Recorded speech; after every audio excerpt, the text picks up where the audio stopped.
विश्व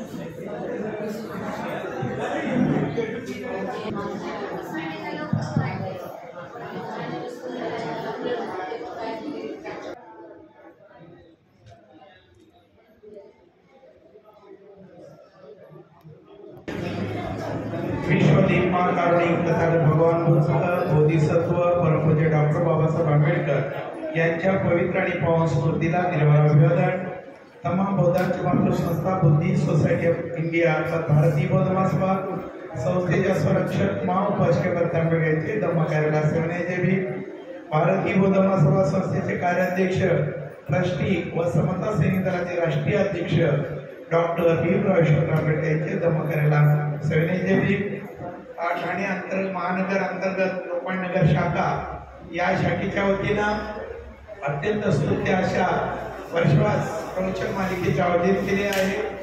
आज सुद्धा या प्रवचन मालिकेमधला विषय या ठिकाणी संपन्न कार्यक्रमासाठी उपस्थित असलेले आताच महानगरचे सर्व पदाधिकारी, त्याचबरोबर या शाखेचे अध्यक्ष, त्यांची संपूर्ण कार्यकारिणी, त्याचबरोबर महिला कार्यकारिणी व उपासिका सर्वांना माझा सविनय जय भीम।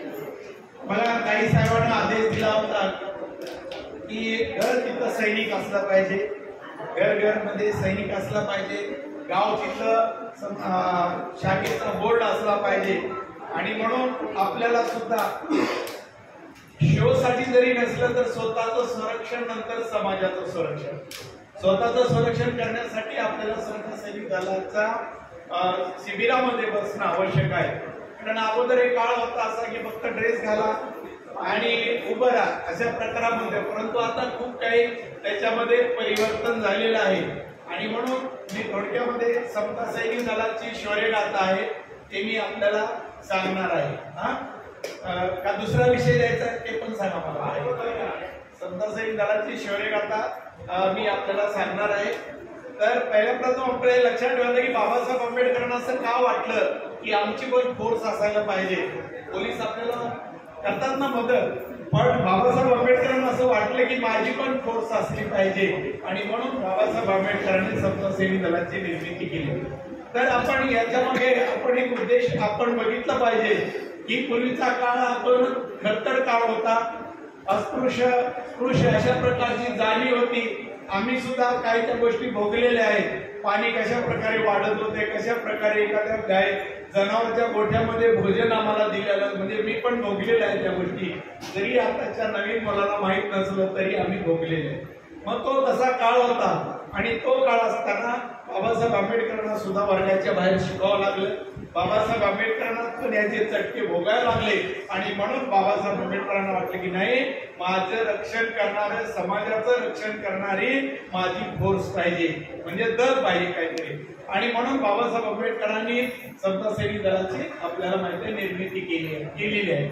तर हे करत असताना आपल्याला माहिती बाबासाहेब आंबेडकर यावेळी त्यांचे वडील रामजी बाबा निवृत्त झाले, त्यांना मिलिटरीतून कमी करण्यात आलं, पैशाची चणचण होती आणि अशा वेळेस बाबासाहेब आंबेडकरांना चांगलं शिक्षण घ्यायचं होतं आणि मग त्यांना त्यांचे शिक्षक गुरुजन होते, त्यांनी काय केलं, त्यांना बडोद्याचे सरकार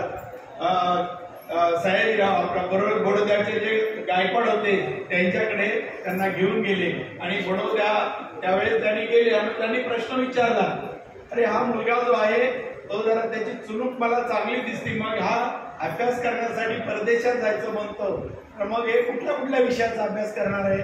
तेव्हा बाबासाहेब आंबेडकर म्हणतात की महाराज मला राज्यशास्त्राचा अभ्यास करायचा आहे, अर्थशास्त्राचा अभ्यास करायचा आहे, समाजशास्त्राचा अभ्यास करायचा आहे आणि मानसशास्त्राचा अभ्यास करायचा आहे। ते एकदम एवढा अभ्यास आणि तुम्ही कसा काय करणार? ते म्हणे की असं का वाटतं तुम्हाला की मला राज्यशास्त्राचा अभ्यास करायचा आहे?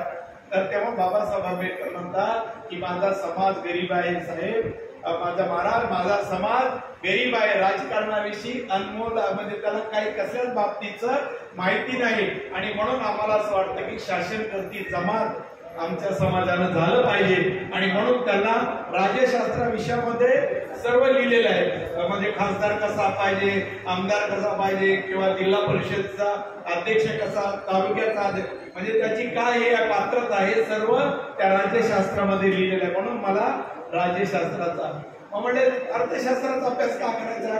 कारण अर्थार्जन आमच्या समाजात नाहीये, नोकरी नाही, शिक्षण नाही, आणि त्यामुळे कशा प्रकारचं अर्थार्जन कमवायला पाहिजे आम्ही याचा अभ्यास करून मी माझ्या समाजापुढे तो प्रश्न मांडणार आहे.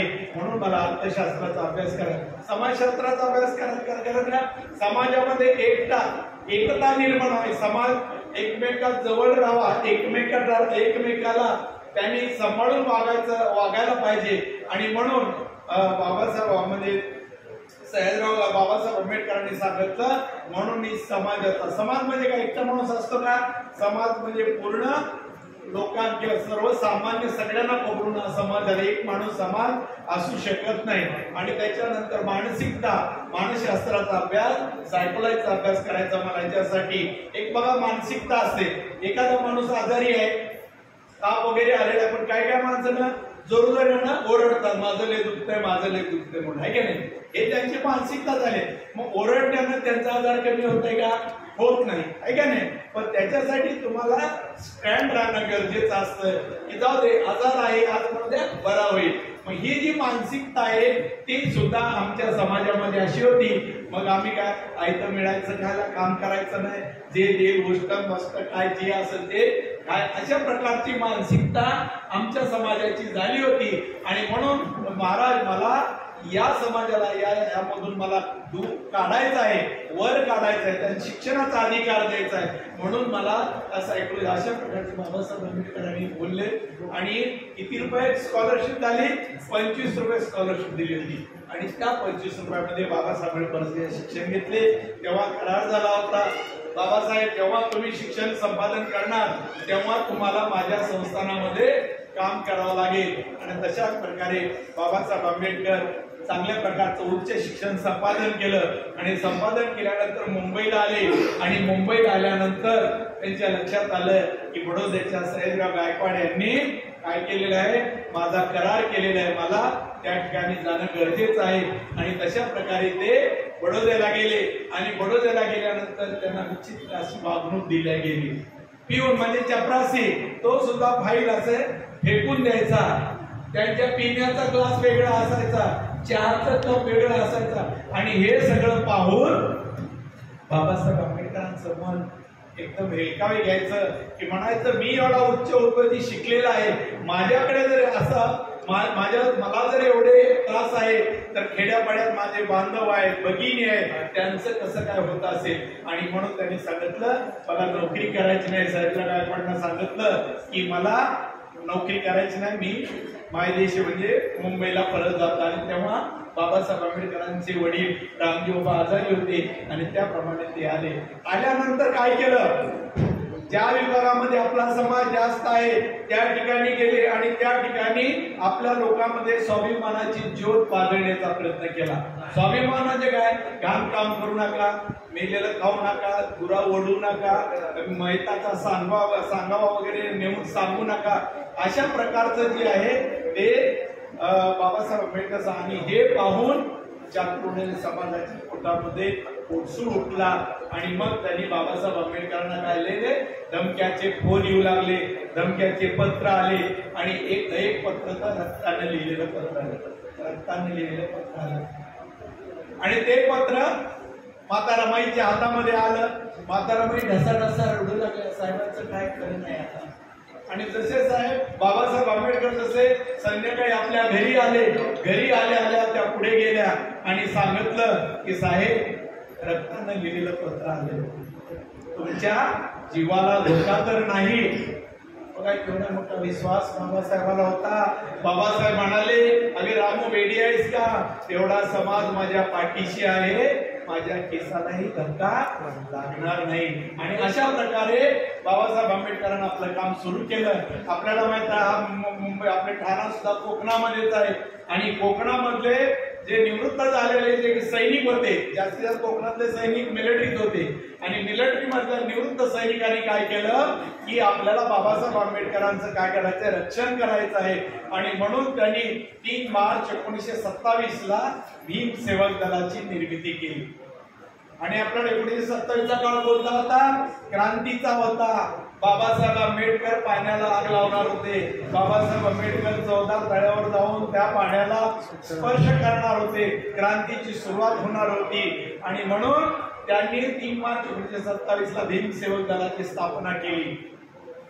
आणि त्याबरोबर आपल्याला माहिती 1927 ला 19 मार्च आणि 20 मार्च, 19 मार्च आणि 20 मार्च या 2 दिवसांसाठी बाबासाहेब आंबेडकर आपल्या सगळ्या समाज बांधवांना कुठं बोलवलं होतं? महाडला बोलवलं होतं आणि त्या महाडला बाबासाहेब आंबेडकरांनी 19 ला कशा प्रकारे आपलं नियोजन असणार सत्याग्रहाचं त्याच्यासाठी बैठक 19 ला ठेवलेली होती। आता त्याच्यामध्ये पण बघा त्याला नाव काय त्या तळ्याला? चौद्वार, म्हणजे 4 दरवाजे उतरण्यासाठी 4ही बाजूने काय त्यांना रस्ता आहे। पण ह्याच्यामध्ये पण बदमाशी कशी केली? 14 तळे। आता मला सांगा ते पाणी आणि आपण इकडचं पाणी ह्याच्यामध्ये काय चौ अशी काय का नाही, पण त्याच्यामध्ये या चातुर्वर्णी समाजाच्या लोकांनी तशा प्रकारे 14 तळे केलं आणि मग 19 तारखेला ठरलं कशा प्रकारे आपण जायचं, आपल्या भगिनी कुठं असतील, कसं आपले पुरुष कुठं असतील, कशा प्रकारे जाऊन त्या तळ्याला आपल्याला स्पर्श करायचा पाण्याला।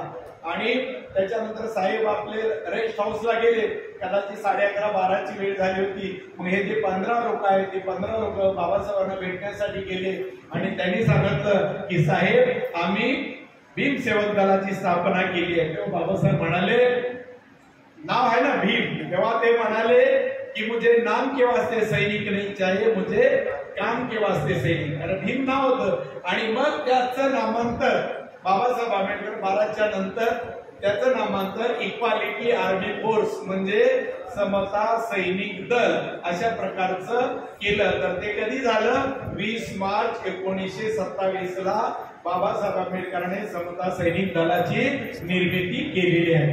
त्याच्यानंतर जसा तुमचा संकल्प आहे नाही वर्षवास कार्यक्रम आमच्या शाखेत लावला पाहिजे, तशा प्रकारे बाबासाहेब आंबेडकरांनी पण उद्देश ठेवले। फक्त समता सैनिक दलाची स्थापना करून चालणार नव्हतं, त्याचे पण उद्देश ठेवले पाहिजे होते आणि म्हणून बाबासाहेब आंबेडकर म्हणतात, पहिल्यामध्ये सांगतात वंश धर्म लिंग भेद जात यावर आधारलेली जी विषमता आहे ती मला काय करायची? नष्ट करायची। म्हणजे हा ह्या जातीचा आहे, तो त्या जातीचा आहे, स्त्री आहे, हे पुरुष आहे, अशा प्रकारची असमानता आहे, विषमता आहे, त्या विषमता मला काय करायची आहे? नष्ट करायची आहे आणि म्हणून मी समता सैनिक दलाची निर्मिती करत। त्याच्यानंतर पुढे काय म्हणाले? स्वातंत्र्य समता बंधुता न्याय या 4 सूत्रावर आधारित नव समाजाची निर्मिती मला करायची आहे। कारण बाबासाहेब संविधानाने आम्हाला अधिकार दिले, स्वातंत्र्य दिलं, आज आम्हाला अधिकार आहे का? त्याचा आहे का आपल्याला अधिकार? स्वातंत्र्य आहे का आपल्याला? आहे का नाही? आहे का स्वातंत्र्य? आहे। स्वातंत्र्य आपलं सगळं हिरावून घेतलेलं आहे। राज्यामध्ये जातीवादी सरकार आहे आणि दिल्लीमध्ये पण जातीवादी सरकार आहे। मी जिल्हा परिषद शाळेमध्ये शिकलो, जिल्हा परिषद शाळा राहिल्यात का आता? बहुतांश बंद झाल्या। नगरपालिकेच्या शाळा या ठाण्यामध्ये भरपूर होत्या, पण मला तर 60 ते 70% नगरपालिकेच्या शाळा पण बंद झालेल्या आहेत। आम्हाला आहे का स्वातंत्र्य? बाबासाहेबांनी एवढं लिहून ठेवलं, आपल्याला स्वातंत्र्य नाही आहे। पण बाबासाहेब म्हणतात की नाही, मी घटना लिहिली, नव समाजाची मला निर्मिती करायची आहे। त्याच्यानंतर पुढे बाबासाहेब म्हणतात अंधश्रद्धा मुक्त समाजाची निर्मिती मला करायची आहे ना। श्रद्धा असू द्या, आंबेडकर परिवार आपली श्रद्धा आहे ना, मग ते डोळ्याला पट्टी बांधलेली आहे का श्रद्धा? अंधविश्वासाची श्रद्धा आहे का? नाही। कारण त्या बाबासाहेब आंबेडकरांनी आम्हाला स्वाभिमानाचं जीवन दिलं, त्या बाबासाहेब आंबेडकरांनी आम्हाला नेसण्यासाठी म्हणा, शिक्षण घेण्यासाठी म्हणा, नोकरीचं मध्ये अधिकार म्हणा, हे बाबासाहेब आंबेडकरांनी दिलेले आहे। म्हणून तर असे टोटळी चेहरे दिसतात ना, नाहीतर अगोदरचा काळ जर पाहिला आहे का नाही, व्यसनाधीनता होती ना। आणि म्हणून अंधश्रद्धा मुक्त समाजाची मला निर्मिती करायची आहे आणि आपण काय करतो? सत्य सोडतो आणि असत्याच्या पाठीमागे लागतो आपण, है ना। आज आता उद्यापासून सुरुवात होणार आहे, बघा आता आपण जर त्याचा विचार जर त्याचा केला, त्याचे वडील कोण किंवा त्याचा म्हणजे आई कोणीही त्याचं उत्तर देऊ शकत नाही. पण बाबासाहेब आंबेडकरांचं उत्तर आहे ना आपल्याकडे. वडिलाचं नाव काय, आईचं नाव काय, बापाचं नाव आहे ना. बुद्धांच्या पण वडिलाचं नाव काय, आईचं काय, त्यांचं कुठं राज्य होतं, सगळं म्हणजे हे सत्य आहे. पण आम्ही काय करतो, त्या सत्याला स्वीकारत नाही आणि असत्याच्या पाठीमागे लागतो. आता बरेच लोक, आपल्याला काही कुणावर टीका करायची नाही, परंतु जे असत्य आहे त्याला असत्य मानलं पाहिजे. त्याच्यानंतर बाबासाहेब आंबेडकर म्हणतात की व्यसनमुक्त समाजाची मला निर्मिती करायची आहे ना. व्यसनाधीन त्याबद्दल 200 रुपये जर आमच्या बांधवाने कमवले तर घरी घेता येतात त्याच्या खिशामध्ये 100 रुपये असायचे. 100 रुपये मग त्या भगिनीला आपल्या द्यायचे आणि परत सकाळी उठून आले 50 रुपये दे मला. म्हणजे त्या 50 रुपयांमध्ये आपल्या भगिनीनं मुलांचा आणि संसार त्या आहे का नाही. म्हणजे एवढी नाजूक परिस्थिती होती. मी एक तुम्हाला उदाहरण देईन. मी गंगाखेडला गेलो होतो. MTL मध्ये माणूस कामाला होता. 2 दिवसाचं शिबिर होतं. त्या शिबिराच्या मागे गेलं. मी जेव्हा असं बोलत होतो ना, एवढी लहान मुलगी होती, मला वाटतं 7वीला किंवा 8वीला असेल. मुलगी रडत होती. मी त्या मुलीला म्हणजे बेटा काय झालं, का रडते म्हटलं. तेव्हा ती म्हणले की सर माझे वडील पण खूप पितात हो, आणि जेव्हा माझे वडील तिकडून येतील तेव्हा आम्ही अक्षरशः खाली म्हणजे पलंगाखाली आम्ही लपायचो. काय मानसिकता असेल सांगा. हे लेकरांना जर एवढं जर अभ्यास करण्याचं किंवा त्यांची मानसिकता काय बनत असेल. मग मी त्या मुलीला म्हणलं बेटा एक काम कर, उद्या तुझ्या वडिलाला घेऊन ये. आणि आला बिचारा, रविवार होता, दुसऱ्या दिवशी आला असं मागे बसलं होतं. मी सांगत गेलो, ऐकला त्या माणसानं, उठला, उभं राहिला आणि दोन्ही हात जोडले. डोळ्यामध्ये अश्रू त्या माणसाचे आले. म्हणला गुरुजी याच्यानंतर खरोखरच मी व्यसन आणि सत्य आहे म्हणले. मी तिकडून आले की माझे मुलं खाटखाली लपून बसतात आणि बायको सुद्धा माराच्या भीतीनं लपते. म्हणजे एवढा मोठा मी अन्याय केला गुरुजी, याच्यानंतर मी खरोखर दारू सोडणार. म्हणजे अशा प्रकारचं आहे की म्हणून भारतीय बौद्ध महासभा आहे ना, ती माणसं घडवण्याचा कारखाना आहे. आता आम्ही असं म्हणतो 15 लोक आहेत ना, 15 मधला 2 जरी लोक सुधारले तरी आम्ही असं म्हणून भारतीय बौद्ध महासभेचं सफल काम झालेलं आहे. आणि म्हणून मी बोललो ना मग असे टोटल चेहरे नव्हते आहे का नाही. कारण व्यसनामध्ये माणूस 5वी 6वीचा मुलं पण आता गुटखा वगैरे काय काय खाणारे दिसतात. परंतु आपल्या समाजाचं बरंच काही परिवर्तन झालेलं आहे. आणि म्हणून त्याच्यानंतर बाबासाहेब आंबेडकर आपल्या उद्देशामध्ये म्हणतात की वेळेला तत्पर राहणे म्हणजे टाइम इज मनी म्हणतात ना, वेळेला तत्पर राहणे. समजा उदाहरण एक तुम्हाला सांगतो मी की 3-4 मुलं आहेत आपले, ग्रॅज्युएशन झालेले आहेत किंवा MBA वगैरे केलेले आहेत, त्यांना इंटरव्ह्यूसाठी बोलवले आहे. 10-10:30चा इंटरव्ह्यू आहे का नाही. आणि मग तो काय बोलणार, नाव घेत राहणार ना, कांबळे आला त्याचा इंटरव्ह्यू आहे. नेक्स्ट बोलणार समजा राघोले बोलतील, त्यांचा पण इंटरव्ह्यू. त्याच्यानंतर समजा आचार्य बोलतील, त्याच्यानंतर समजा पण हो नाही दिली, आचार्य बोलते पण कोण नाही आला, तर काय बोलणार नेक्स्ट. ते थांबणार का, आचरेकर बोलणार, आचरे आलेत का, ते येणार.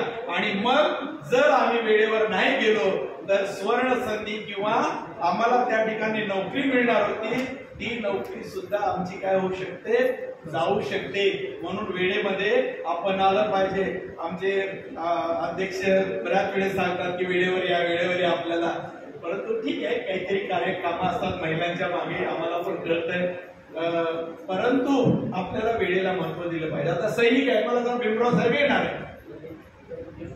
येणार आहे, सैनिक जर 4 वाजता भीमराव साहेब येणार आहेत किंवा आपले आदर्श कोण येत आहे, तर आम्हाला अर्धा तास अगोदर त्या ठिकाणी उपस्थित राहिले पाहिजे. म्हणजे कशासाठी, हो त्यांना चढायच्या पायऱ्या बरोबर आहेत का नाही, माईक जवळ कोण आहे का नाही, पार्किंगची व्यवस्था कुठं आहे, महिलांना कुठं बसवायचं, पुरुषाला. आपण जर वेळेवर उशीर आलो तर आपल्याला कळेल का, ते नाही कळणार. आणि म्हणून समता सैनिक दलाच्या सैनिकांनी सुद्धा काय वेळेवर हजर राहिले पाहिजे. आणि त्याच्यानंतर बाबासाहेब आंबेडकर म्हणतात आंबेडकर परिवाराचे रक्षण करणे, याच्यासाठी मी समता सैनिक दलाची निर्मिती केली. मग आंबेडकर परिवार म्हणजे बाबासाहेब आंबेडकर सुनबाई, बाबासाहेब आंबेडकर नातू पंतू, एवढाच मर्यादित अर्थ आहे का, एवढाच मर्यादित अर्थ नाही. बाबासाहेब आंबेडकरांनी जे निर्माण केलेलं आहे, बाबासाहेब आंबेडकरांनी जे निर्माण केलेलं आहे त्याचं रक्षण तुम्हाला आणि मला करायचं आहे.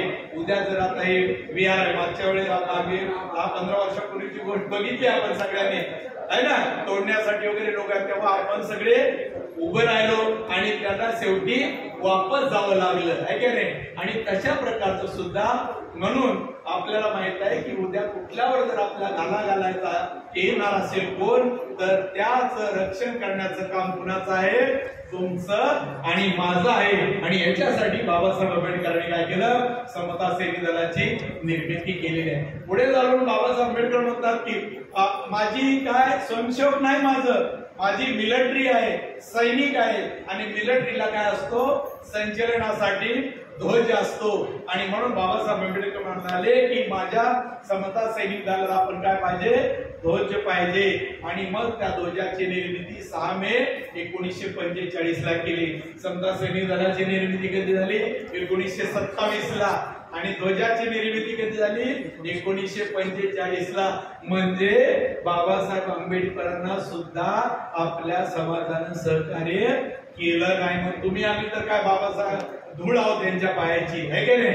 आणि म्हणून नाराज व्हायचं नाही, काम करत राहायचं. आपण जरी एखाद्या वेळेस नाही झालं सक्सेस आपण, तरी आपण पंक्चर होऊन जायचं नाही, आपलं काम करत राहायचं. की ज्या बाबासाहेब आंबेडकरांनी आम्हाला मोठं बनवलं, ज्या बाबासाहेब आंबेडकरांच्या म्हणजे त्यांनी दिलेल्या आदेशामुळे आम्ही शिक्षण घेतलं, चांगल्या प्रकारे नोकरीला आहे, कुणाची देण आहे. मी तर नेहमी म्हणतो, आई वडिलांना मला जन्म दिला, खूप कुशल कर्म केलं. मी पण एका खेड्यातला माणूस आहे, परंतु आज नाही कसा धरायचा मला माहित नव्हतं. पण आज या संस्थेमध्ये आल्यामुळे किंवा संस्थेचं समजा स्वीकारल्यामुळे आज आपल्याकडे 1 तास म्हणलं तरी आम्ही विषयाच्या संदर्भात आपण बोलू शकतो. आणि अशा प्रकारचं आम्हाला काम करायचं आहे. हे झालं. आपण जर पाहिलं, अनेक पूर्वजांनी चांगल्या प्रकारे काम केलं आणि बाबासाहेब आंबेडकरांना म्हणजे कंट्रोल करण्याचं किंवा रक्षण करण्याचं काम केलं. त्याच प्रकारे आताचे जे सैनिक आहेत सध्या, यांनी पण वेळोवेळी आपल्या समाजाचं काय केलेलं आहे, रक्षण. 2018चं बघितलेलं आपण, 200 वर्ष पूर्ण झाले असताना जातीवादी समाजानं काय केलं, आपल्यावर हल्ला केला. आणि तो जो हल्ला आहे ते रोखून लावण्याचं काम आहे ना, पुन्हा केलं समता सैनिक दलाच्या आपल्या सैनिकाने केलं. आपल्याला माहित आहे, आम्ही त्या दिवशी आम्ही तर लवकरच जातो. 31 तारखेला असं होती भेट, आम्हाला तिथं जेवण काहीच भेटलं नाही. पण आमच्या लक्षात ते आलंच नाही. एका ठिकाणी टप्प्यावर केळी होती, ती केळी घेतली आणि आम्ही त्या दिवस आम्ही हे केला. पण दुसऱ्या दिवशी 11 वाजता हा प्रकार घडलेला आहे. आणि म्हणून आपल्याला माहित असावं, कमीत कमी 2 किलोमीटर भीमराव साहेब आंबेडकर होते आणि मीराबाई आंबेडकर होत्या, परिवार होता आणि केंद्रीय. तर पुढे 10-12 सैनिक, पाठी 10-12 सैनिक आणि जवळजवळ 2 किलोमीटर त्यांना त्या ह्याच्यातून बाहेर काढलं आम्ही. आणि त्याच्यानंतर मग ते मुंबईला रवाना झाले. आणि मग परत आम्ही परत वापस येऊन भीमा कोरेगावचा मग परत शांत करण्याचा प्रयत्न केलेला आहे. म्हणजे अशा प्रकारचे आताचे सैनिक पण हातावर हात ठेवून बसलेले नाही. दुसरं उदाहरण जर आपण घेतलं तर त्याच 2018 मध्ये उकी वादळ आलं, माहित आहे का. उकी वादळ आले होते, समुद्राला खूप मोठं स्ट्रॉंग म्हणजे वादळ निर्माण झालं होतं. आणि आपल्या बाबासाहेब आंबेडकरांचे पुस्तकं म्हणा, कबीराचे पुस्तकं, ज्योतिबा फुलेंचे पुस्तकं आपण बघितलंय, त्या चैत्यभूमीच्या बाजूला रेतीमध्ये दुकानं टाकलेले असायचे. आणि मग मी हेड कंपनी त्या ड्युटी ऑफिसला होतो, त्या ठिकाणी 10-12 सैनिक होते. पण त्या एसीपीने एका फोन केला, मला म्हणाला गुरुजी असायला असं आहे आणि ते पुस्तक बाबासाहेब आंबेडकरांचा ठेवा, बुद्धांचा ठेवा, समुद्रामध्ये वाहून जाईल. आणि की मग आम्हाला सैनिकाचे पाठवा. मी परत 15 सैनिक पाठवले आणि आपल्या सगळ्या सैनिकांना स्वतःचा जीव धोक्यात घालून पाण्यामध्ये उतरले. आणि ते अनमोल असे ग्रंथ होते बाबासाहेब आंबेडकरांचे बुद्धाचे, ते त्या गार्डन आहे पलीकडे, त्या गार्डन मध्ये टाकलं आणि अमूल्य असा तो ठेवा वाचवलेला आहे. म्हणजे हे आपल्यासाठी भूषण आहे समता सैनिक दलाचं. दुसरं उदाहरण जर आपण बघितलं, आंबेडकर भवन पाडलं, पुन्हा पाडलं, काय पाडलं त्याच्यामध्ये जात नाही.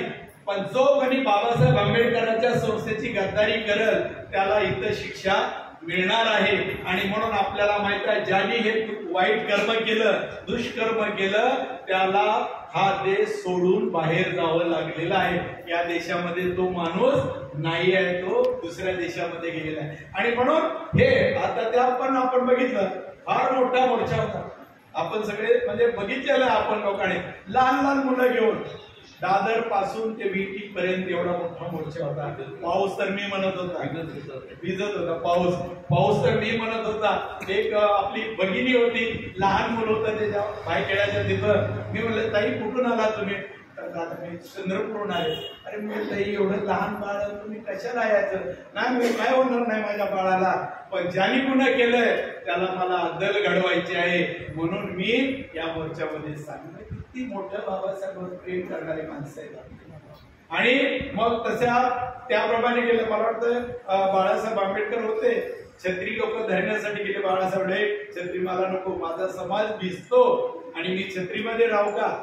म्हणजे समाजाविषयी किती आहे. आज भीमराव साहेब एक दिवस घरी बसत नाही, थंडी असू द्या काय, या राज्यातून त्या राज्यावर, त्या राज्यातून त्या राज्यामध्ये जात आहेत.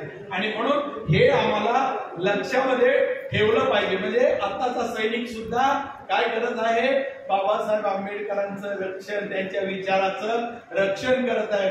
दुसरं जर तुम्हाला सांगायचं म्हणजे की राजगृहावर पण एका माते फिरून दगडे टाकले होते, तेव्हा सुद्धा आपल्या समजा सैनिक दलाच्या सैनिकांना म्हणजे राजगृहाला वाचवण्याचा प्रयत्न केला. म्हणजे अनेक असे आपल्याला उदाहरणं देता येईल.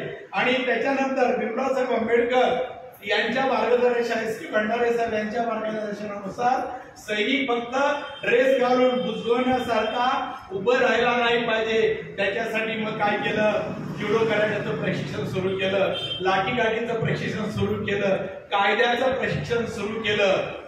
म्हणजे आपण वकील बनू शकत नाही, परंतु छोट्या छोट्या गोष्टी जे समाज उपयोगी गोष्टी आहेत ते मला कळायला पाहिजे, म्हणून आम्ही त्याचं प्रशिक्षण देतो. जुड आज आपली मुलगी जर कामावर गेली, 7 जर वाजले तर आपल्या मनामध्ये सेल्फी होते बाबा, कारण गाड्या बंद होऊ शकतात, रेल्वे बंद होऊ शकते, काही पण होऊ शकतं ना. आणि म्हणून त्याच्यासाठी त्या मुलीला सुद्धा आम्ही सक्षम बनवण्यासाठी त्यांना पण आम्ही कसे तर शिक्षण देतो, जुडो करायला, जेणेकरून ते स्वतःचं रक्षण करेल आणि त्याच्यानंतर समाजाचं रक्षण करेल. आणि म्हणून आपल्याला बघा एक छोटं उदाहरण जर घेतलं, समजा 2 घरं आहेत आजूबाजूला, एखाद्या आमच्या ताईने कचरा सकाळी उठून झाडतात ना, झाडला आणि पलीकडे लावला. त्या उठल्या, त्यांचा राग आला, कचरा इकडं कोणी टाकला, तो उचलला, परत त्यांनी त्यांच्याकडे टाकला. दोघांमध्ये बाचाबाची झाली. बाचाबाची झाल्यास काय होणार, पोलीस स्टेशनला गेला आहे की नाही. पोलीस स्टेशनला गेले, तिथं काय करतात, एनसी नोंद करतो आपण, है ना. मग एनसी म्हणजे काय, आपण वापरतो ना नेहमी शब्द, एनसी केली बाबा, आजच्या दिवसाचं भांडण झालं, एनसी केली. मग एनसी म्हणजे काय, हो नाही भांडण झालं, घाबरू नका तुम्ही. एनसी म्हणजे काय आपल्याला माहित आहे का, वकील थोडा केला असेल तर त्यांना माहित असेल, पण आम्हाला अर्थ मग हे सुद्धा आम्ही सांगतो. एनसी म्हणजे अदखल पात्र गुन्हा. काय काय त्याचा अर्थ होता, अदखल पात्र गुन्हा म्हणजे ऑफेन्स आहे तो, क्रिमिनल मधला ऑफिस आहे. मग ते काय करतात, पोलीस वाले काय करतात, ओ राहुल गुरुजी आहे इकडे, राहुल इकडे या, कशाला तुम्ही त्यांच्या नादाला लागतात, शांतता भंग करतात, सोडू द्या. गेले परत समजा आमच्याकडे आले, हो कशाला तुम्ही त्यांचं भंग करता, शांततेचं भांडण करू नका. किंवा त्यांना पण बोलत नाही आणि आम्हाला पण बोलत नाही, कुणाला सांगत नाही, म्हणजे त्याची दखल पण एक आहे.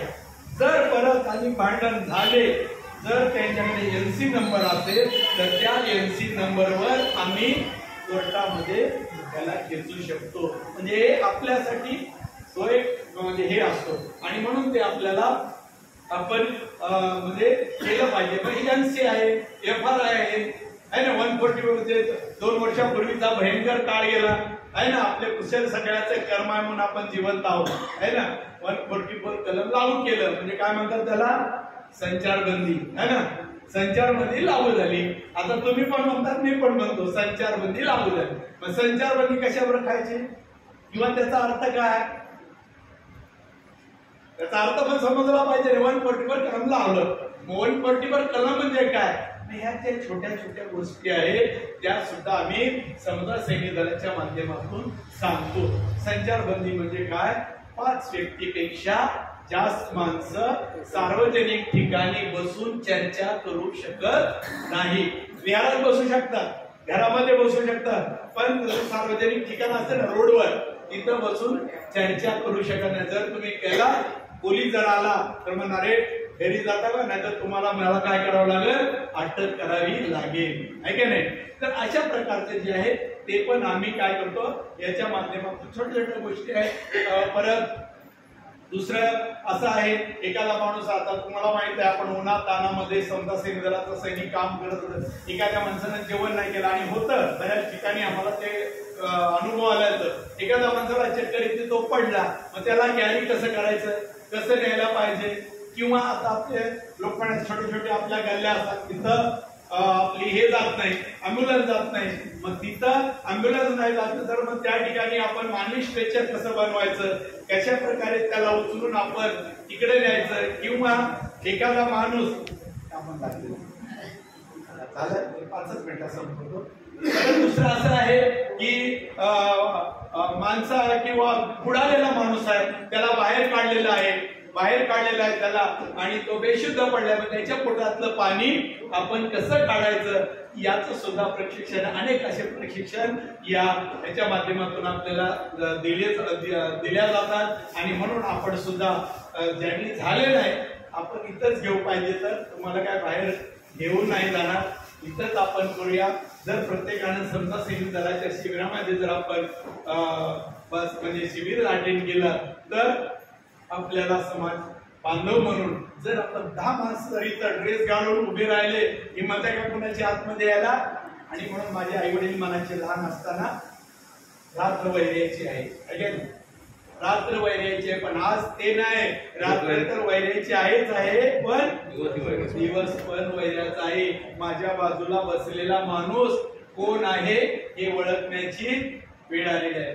1000 भिक्षू या जनता पार्टीच्या लोकांनी काय केले, तयार केलेले आहे. 3 टाइम जेवतात ते, आणि तेच परत सांगतात, हे बघा बुद्धाच्या काळात लोक कसे होते आणि हे कसे आहेत बघा, 3 टाइम जेवण. म्हणजे आपल्या समाजाचं किंवा बौद्ध समाजाचं विडंबन करण्याचं काम सुरू झालेलं आहे. आणि म्हणून फक्त एकच प्रश्न विचारायचा, तुम्ही जर तुमच्याकडे विपुलतेचे पित्त वस्त्र आहे, बुद्धांचं वस्त्र आहे, कोणता मी बनते म्हणा, भोजन दान द्या पाहिजे तर फक्त त्यांना विचारा, बनतेजी आपली उपसंपदा कुठे झाली किंवा उपसंपदा झाली, त्याचं जर उत्तर दिलं तर समजायचं आपला विषय आहे, त्याचं उत्तर ते देणारच नाही.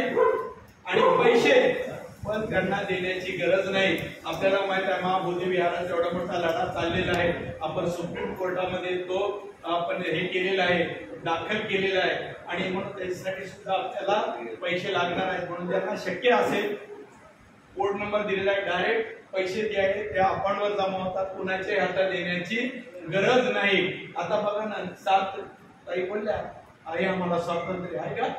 किती वर्ष झाले? 6-7 महिने आपला लढा चाललाय. मला सांगा ना, बिहार सरकारला तरी जाग आली का, महाराष्ट्र सरकारला का केंद्राला जाग आली? खरोखरच आता मला सांगा, एखाद्या हिंदू धर्माचं जर मंदिर असेल त्या ठिकाणी आपल्या लोकांना बनवणार का अध्यक्ष सरचिटणीस? नाही. पण मुसलमानाच्या मस्जिद मध्ये आपल्याला बनवणार का? कारण त्यांचाच आहे. फक्त बौद्धांचा असा आहे, ख्रिश्चनचाच माणूस आहे. पण आपल्या याच्यामध्ये 9 सदस्य आहेत, 9 मध्ये 5 ते लोक आहेत, 4 आपण आहे. मेजॉरिटी कोणाची आहे? त्यांची, 5 लोकांची. आणि म्हणून 5 लोकांची मेजॉरिटी असल्यामुळे ते त्यांच्या परीनं कायदे करत राहतात. आणि म्हणून आपल्याला सतर्क राहायला पाहिजे. माझं घरानं मांडणारा माणूस मला त्या ठिकाणी दिला पाहिजे, आणि त्याच्यासाठी तुम्हाला आणि मला काय करावं लागेल? 500 रुपयासाठी किंवा 1000 रुपयासाठी आपलं अमूल्य असं मतदान विकायला नाही पाहिजे, है का नाही? मोठा आपण लाखोचे मोर्चे पाहिले, बाळासाहेबांचा माणूस निवडून नाही आला, दोन्ही केला. आता महानगरपालिकेच्या निवडणुका आहेत, त्याच्यामध्ये तरी आपली माणसं किंवा आपला उमेदवार जिंकून आला पाहिजे. आणि म्हणून जे घटनेला मानतात, बाबासाहेब आंबेडकरांनी निर्माण केलेल्या घटनेला जे मानतात, अशाला आपल्याला काय करायचं आहे, मतदान करायचं आहे. आणि ते केलं तरच जर लोक निवडून आले, तेच लोक काय करतील, आपल्यासाठी काय करणार. तर खूप काही योजना आहेत गव्हर्नमेंटच्या. कालच मला बघितलं मी, सरकारच्या खूप योजना आहेत, पण आपल्यापर्यंत काय होतात, पोहोचत नाही. आणि म्हणून आपल्याला आपल्या माणसाला जे की घटनेला मानतो, नाहीतर ते म्हणतात बाबासाहेब आंबेडकरांनी लिहिलेली घटना कशी आहे, गोधडी आहे म्हणतात. गोधडी म्हणजे तिकडे तिकडे लावतात ना, तसं आहे म्हणतात. 3 रंग अशुभ मानतात. जे तिरंगा झेंडा आहे ना, अशुभ मानतात ते लोक. 2014 पर्यंत त्यांनी आपल्या शाखेवर झेंडा फडकवला नव्हता, म्हणजे पुन्हा RSSच्या लोकांनी. त्याच्यानंतर लोकांनी उठाव केला म्हणून ते आता फडकवतात. असो, पुन्हा एकदा आपण जे मला थोडक्यामध्ये मी समता सैनिकाला सांगितलं, एक 2 ओळीचं गीत तुम्हाला बोलत आहे मी. रात्र बहिणीची आहे ह्याच्या. रात्र बहिण्याची आहे झोपेतून जागाता. बघा, झोपले चालू झाला का. रात्र बहिण्याची आहे झोपेतून जागाता जागाता, भीमाच्या सैनिका जरा जपून वागाता, भीमाच्या सैनिका जरा जपून वागाता. नव्या नव्या रूपाने पेशवाई खेळते रे, नव्या नव्या रूपाने पेशवाई खेळते रे. अब्रू लुटते कुठे वस्ती आमची जळते रे, अब्रू लुटते कुठे वस्ती आमची जळते रे. ठेचून टाक त्या विषारी नागाता, ठेचून टाक त्या विषारी नागाता नागाता. भीमाच्या सैनिका जरा जपून वागता, भीमाच्या सैनिका जरा जपून वागता. किती नुकसान केलं आपल्या मधल्या बेगीन, है ना. मी मोठा तू मोठा, किती नुकसान केलं आपल्या मधल्या बेगीन. संदीप भटकू नको राहा आता एकीन, संदीप भटकू नको राहा आता एकीन. भीम कार्याला तू जपून असा वागता वागता, भीमाच्या सैनिका जरा जपून वागता. रात वैर्याची आहे झोपेतून जागता, रात वैर्याची आहे झोपेतून जागता जागता. भीमाच्या सैनिका जरा जपून वागता, भीमाच्या सैनिका जरा जपून वागता. पुन्हा एकदा आपल्या सर्वांना बुद्ध धर्म आणि संघ या त्रिरत्न आपल्या सर्वांचे जय मंगल हो, अशा प्रकारची सदिच्छा व्यक्त करतो आणि या ठिकाणी थांबतो. नमो बुद्धाय. जय भीम.